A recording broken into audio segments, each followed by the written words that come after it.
जीतने वालों को मेरा सलाम। अभी आप मेरी आवाज़ सुन रहे हैं और वीडियो देख रहे हैं।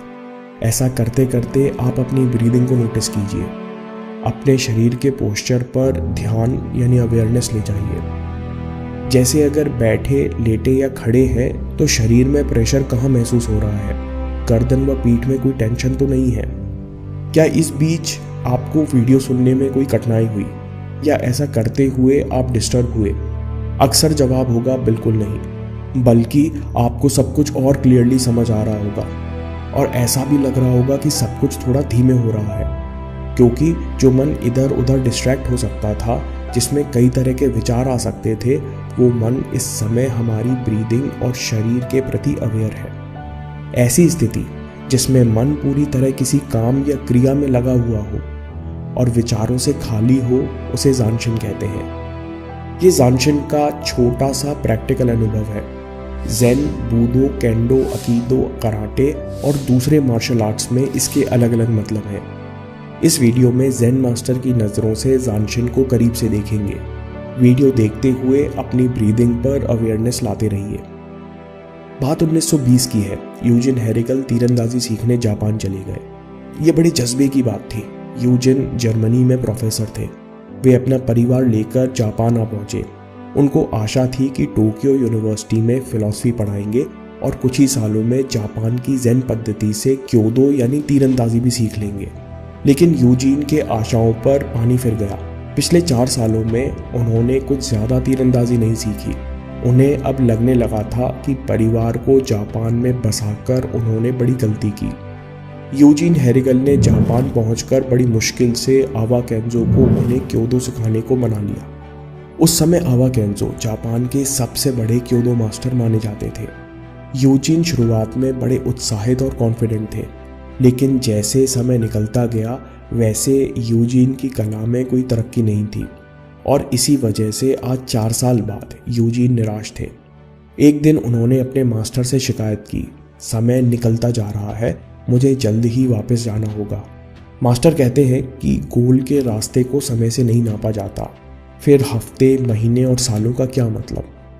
यूजिन ने उस दिन फैसला किया कि वे अब समय को लेकर चिंता नहीं करेंगे, केवल प्रैक्टिस पर ध्यान लगाएंगे। असल में मास्टर आवा केंजो की सिखाने की शैली भी एक्सट्रीम थी। उन्होंने 4 साल यूजिन को निशाना नहीं लगाने दिया। 4 साल तक यूजिन ने खड़े होने, सांस लेने और धनुष पकड़ने की प्रैक्टिस करते रहे। जब तीर चलाने की प्रैक्टिस करते तो बड़े से भूसे के ढेर पर तीर छोड़ते। दिन हफ्तों और महीनों में बदलते रहे। यूजिन अपनी गुरु की बात पर टिके रहे। खास इम्प्रूवमेंट न होने के बावजूद वे हर दिन प्रैक्टिस के लिए आते रहे।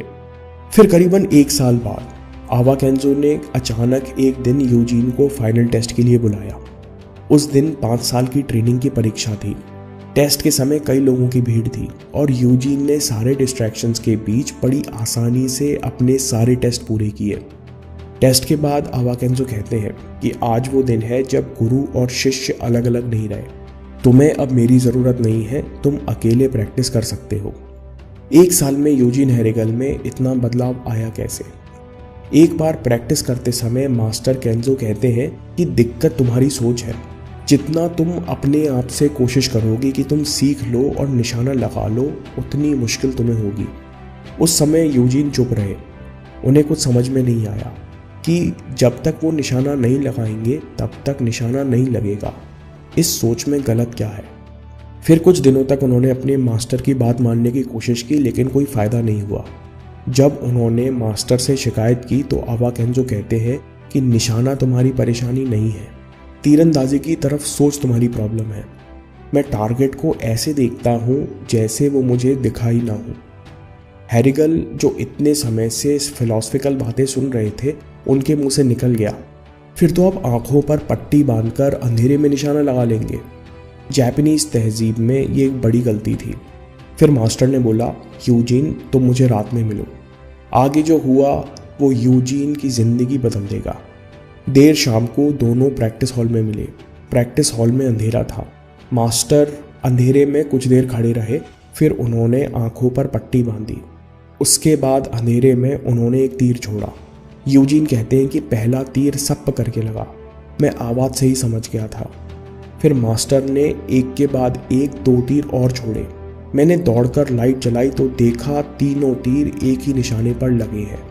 उस दिन यूजीन हेरिगल को अपने गुरु पर यकीन हुआ। मास्टर अवे केंजो के पास सिखाने को एक ही चीज़ थी, ज़ानशिन, जिसमें कहते हैं एवरीथिंग इज एमिंग, सब कुछ निशाना है।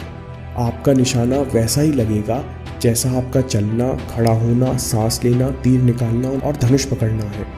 ज़ानशिन वो अवस्था है जिसमें दिमाग रिलैक्स्ड और चौकन्ना रहता है।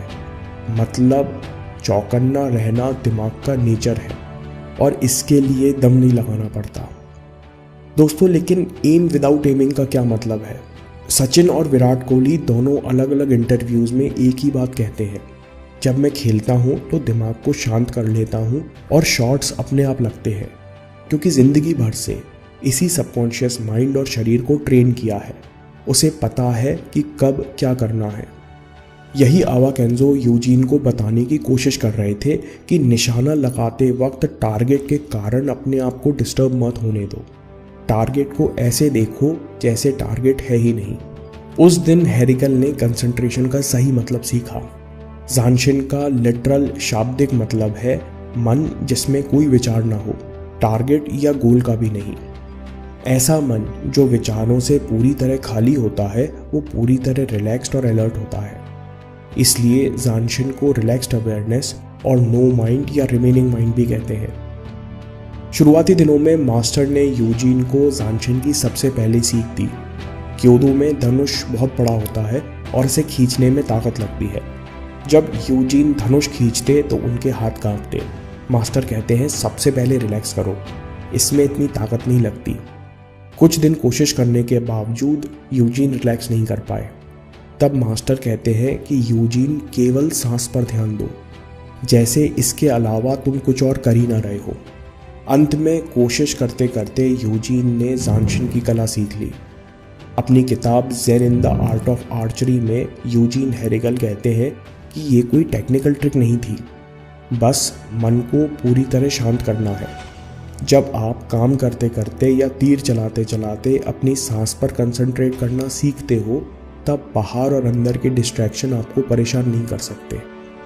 ज़ानशिन को ट्रेन करने का सबसे अच्छा तरीका है कि जो भी आपकी कला है, जो भी आपके रूटीन के काम है, उन्हें पूरे कंसंट्रेशन से कीजिए और बची हुई अवेयरनेस अपने ब्रीदिंग और ज़रूरत पड़े तो शरीर पर रखिए। इससे पीछे चलने वाला दिमाग शांत हो जाएगा और आप आश्चर्य करेंगे कि आपका कंसंट्रेशन एफर्टलेस हो गया है। जो काम कठिन या बोरिंग लग रहा था वो कितने आराम से हो गया। इसलिए हमने वीडियो में ब्रीदिंग पर अवेयरनेस लाने को कहा था, जिससे आपको ज़ानशिन का छोटा सा अनुभव यही मिल जाए। दोस्तों, अगर ये वीडियो आपको पसंद आया तो कंसंट्रेशन पर स्वामी विवेकानंद और दंडपानी के विचार आप यहाँ देख सकते हैं। और हाँ, चैनल ज़रूर सब्सक्राइब कीजिए। मैं काम के किस्से लाता रहूँगा। हिम्मत, हरकत, होशियारी, हम जीतेंगे।